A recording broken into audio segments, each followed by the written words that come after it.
Shalom, selamat pagi. Salam sehat buat kita semua. Video ini menjelaskan tentang pembahasan dari buku cetak 5D, tema 9, subtema 3. Namun sebelumnya, bagi yang belum subscribe, silakan tekan tombol subscribe dan lonceng notifikasinya agar tidak ketinggalan video-video selanjutnya. Menjelaskan bentuk-bentuk iklan pada media cetak. Iklan pada media cetak dibedakan menjadi dua bentuk, yaitu iklan baris dan iklan kolom. Iklan baris adalah iklan yang disajikan dengan tulisan singkat dan hanya beberapa baris saja. Sedangkan iklan kolom adalah iklan yang berisi kata-kata dan gambar. Perhatikan soal Bupena halaman 150. Sebelum kita membahas soal dari buku cetak Bupena 5D halaman 150, perhatikan contoh iklan baris dan iklan kolom berikut. Di sebelah kiri itu ada contoh iklan baris, yaitu alat rumah tangga. Nah, silakan kalian baca sendiri dan kalian perhatikan. Kemudian di sebelah kanan itu ada contoh iklan kolom. Jadi di antara kedua gambar tersebut kalian bisa membedakan perbedaan antara iklan baris dengan iklan kolom. Pembahasan soal Bupena halaman 150. Perhatikan iklan berikut dengan seksama, setelah itu kerjakan soal-soalnya. Kalian bisa lihat di situ ada beberapa iklan, yaitu 3 iklan. Soal yang pertama, manakah yang termasuk iklan baris pada gambar tersebut? Yang termasuk iklan baris adalah gambar B. Soal nomor 2, apa ciri-ciri dari iklan baris? Jawabannya adalah ciri-ciri iklan baris. Yang pertama, isi iklan biasanya disingkat. Tujuannya untuk menghemat tempat dan biaya pemasangan iklan. Yang kedua, penyusunan iklan disesuaikan pada tempat-tempat khusus, misalnya iklan otomotif, iklan properti, dan iklan lowongan pekerjaan. Yang ketiga, iklan tidak disertakan dengan gambar. Yang keempat, iklan disertakan dengan nomor telepon penjual sehingga mudah untuk dihubungi pembeli jika menginginkan informasi lebih lanjut. Soal nomor 3, manakah yang termasuk iklan kolom pada gambar tersebut? Jawabannya adalah yang termasuk iklan kolom adalah gambar A. Soal nomor 4, apa ciri-ciri dari iklan kolom? Jawabannya, ciri-ciri iklan kolom adalah 1. Isi iklan berisi kata-kata dan gambar. 2. Isi iklan disampaikan tanpa ada kata-kata yang disingkat. 3. Ukuran iklan kolom lebih besar dibanding dengan iklan baris. 4. Biaya pemasangan iklan kolom lebih mahal dibandingkan dengan iklan baris. Soal nomor 5, apa tujuan dari iklan A? Jawabannya, tujuan dari iklan A adalah mengajak siswa tingkat SD atau MI untuk ikut tryout dari Gramedia. Soal nomor 6, tuliskan kalimat menarik yang ada pada iklan C. Jawabannya adalah kalimat menarik yang ada pada iklan C, buku UN terbaik Ya Erlangga. Mengelompokkan benda-benda zat tunggal. Berdasarkan dapat atau tidaknya diuraikan menjadi zat yang lebih sederhana, zat tunggal dibagi menjadi 2. Yang pertama adalah unsur. Unsur adalah zat tunggal yang paling sederhana dan tidak dapat diuraikan lagi melalui reaksi kimia. 2. Senyawa adalah zat tunggal yang dapat diuraikan kembali menjadi zat yang lebih sederhana melalui reaksi kimia. Pembahasan soal Bupena halaman 151 muatan IPA. Soal nomor 1, perhatikan nama benda-benda berikut. Kelompokkan nama benda-benda berikut ke dalam unsur atau senyawa.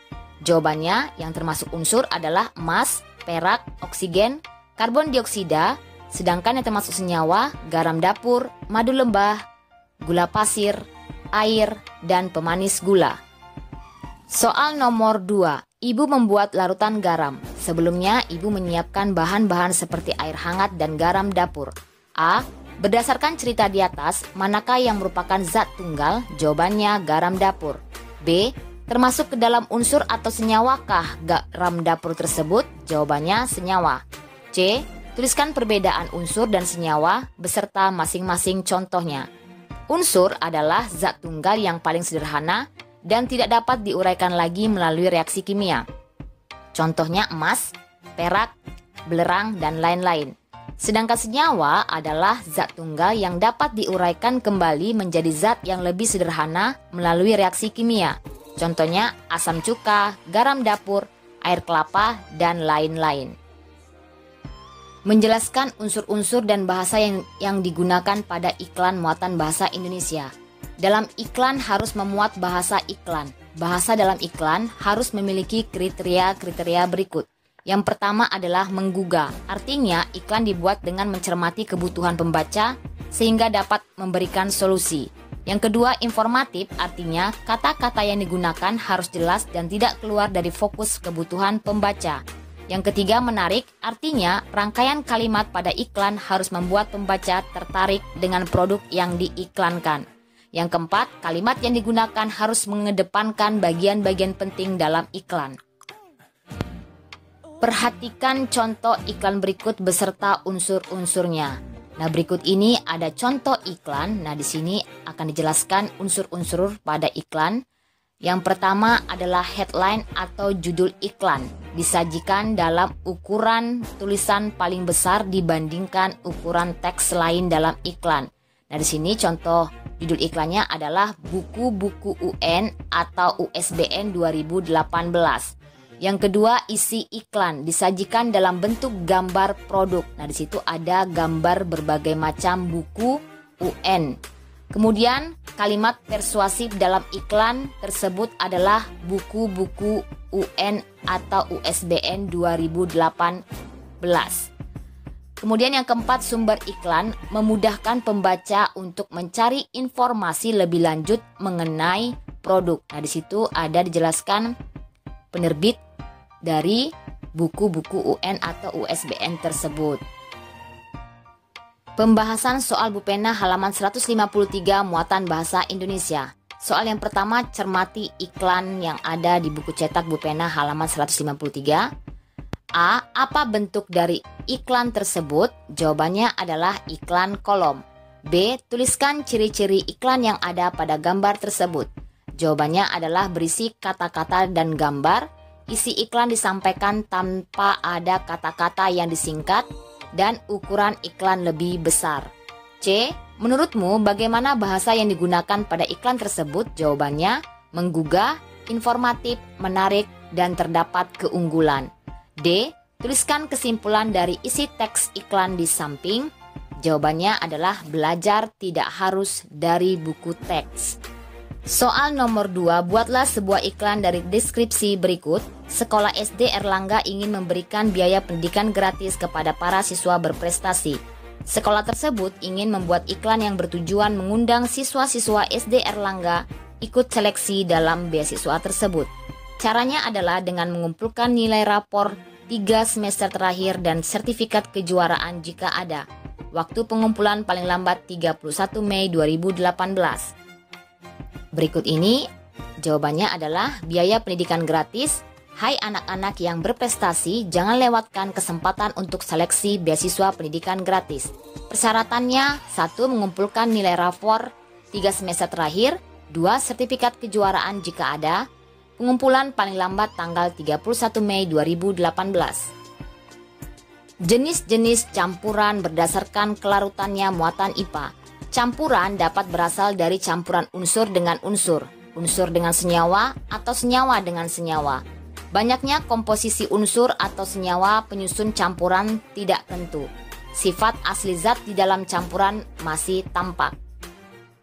Pembahasan soal Bupena halaman 154 muatan IPA. Soal nomor 1. Perhatikan ulasan berikut, setelah itu kerjakan soal-soal. A. Coba amati segelas air sabun. Cairan sabun tercampur sempurna dengan air. Selain itu, tidak ada endapan dalam campuran tersebut. Termasuk campuran apakah peristiwa ini? Berikan penjelasannya. Jawabannya, campuran homogen. Karena cairan sabun tercampur dengan sempurna dalam air dan tidak menyisakan endapan dari sabun. B. Cobalah amati segelas air yang di dalamnya terdapat serbuk daun teh. Apakah serbuk daun teh tersebut dapat larut dengan sempurna sehingga larutan terlihat jernih? Termasuk campuran apakah peristiwa ini? Berikan penjelasannya.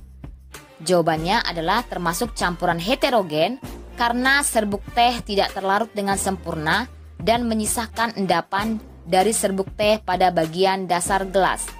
Soal C.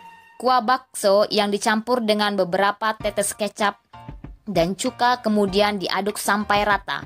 Kuah bakso yang sudah dicampur dengan kecap tampak berubah warna menjadi gelap. Rasanya pun menjadi manis dan asam. Selain itu, tidak ada endapan yang berasal dari kecap dan cuka. Termasuk campuran apakah peristiwa ini? Berikan penjelasannya.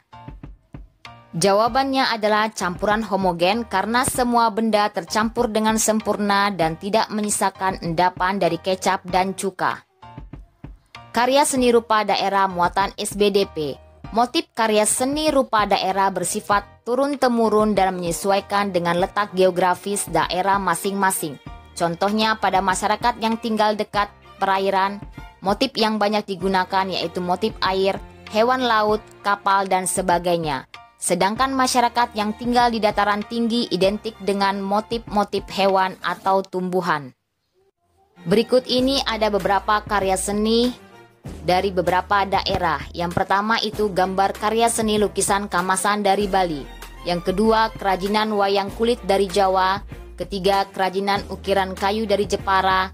Dan kerajinan kain songket dari Palembang. Mengidentifikasi jenis-jenis iklan muatan bahasa Indonesia. Kebutuhan masyarakat sangat beragam, karena itu iklan dapat dikelompokkan berdasarkan jenis-jenisnya seperti berikut. Yang pertama, iklan penawaran. Yang kedua, iklan permintaan. Yang ketiga, iklan pemberitahuan. Yang keempat, iklan layanan masyarakat. Dan yang kelima, iklan undangan. Pembahasan soal Bu Pena halaman 157 muatan bahasa Indonesia. Soal yang pertama, apa isi iklan pada gambar tersebut? Jawabannya adalah Hari Tentara Nasional Indonesia atau TNI. Nomor 2, apa jenis iklan tersebut? Jawabannya adalah iklan pemberitahuan. 3, bagaimana bahasa yang digunakan dalam penyampaian iklan tersebut? Jawabannya adalah informatif dan menarik. 4, apa kalimat menarik yang terdapat dalam iklan tersebut? Jawabannya adalah Hari Tentara Nasional Indonesia atau TNI 5 Oktober 2017.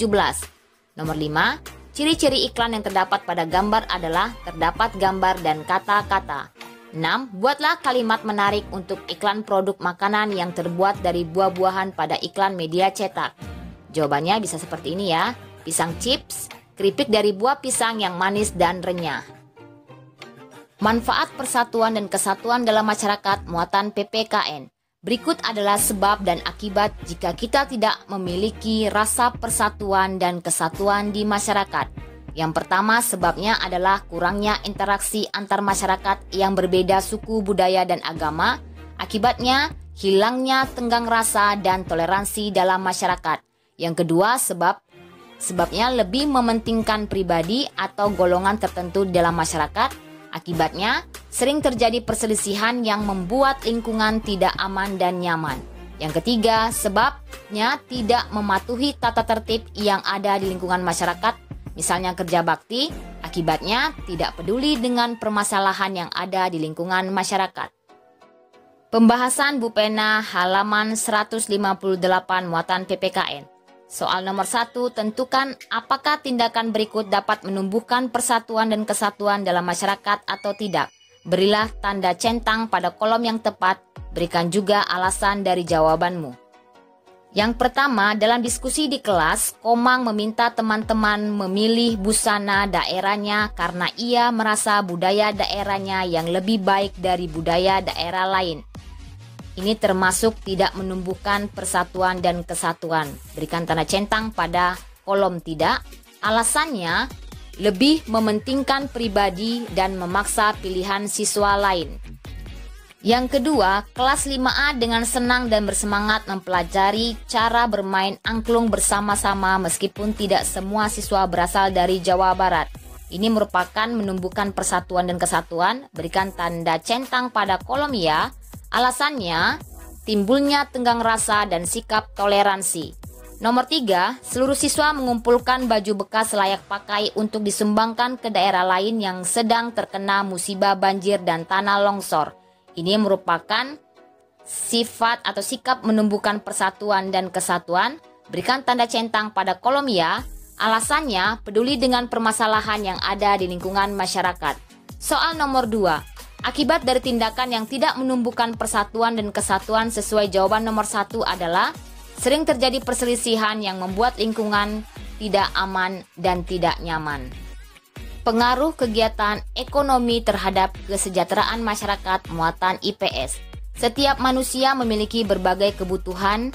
Kebutuhan tersebut dipenuhi dengan cara melakukan kegiatan ekonomi yang meliputi produksi, distribusi, dan konsumsi. Yang pertama, produksi. Kegiatan produksi dapat meningkatkan kesejahteraan masyarakat sekitar karena mendorong terciptanya lapangan pekerjaan. Yang kedua, distribusi. Pemerataan distribusi barang-barang produksi memudahkan masyarakat memperoleh kebutuhan sehari-hari. Yang ketiga, konsumsi. Konsumsi membuat masyarakat dapat memenuhi kebutuhan hidupnya sehingga kesejahteraan pun dapat tercapai. Demikianlah pembahasan pada hari ini. Terima kasih. Shalom.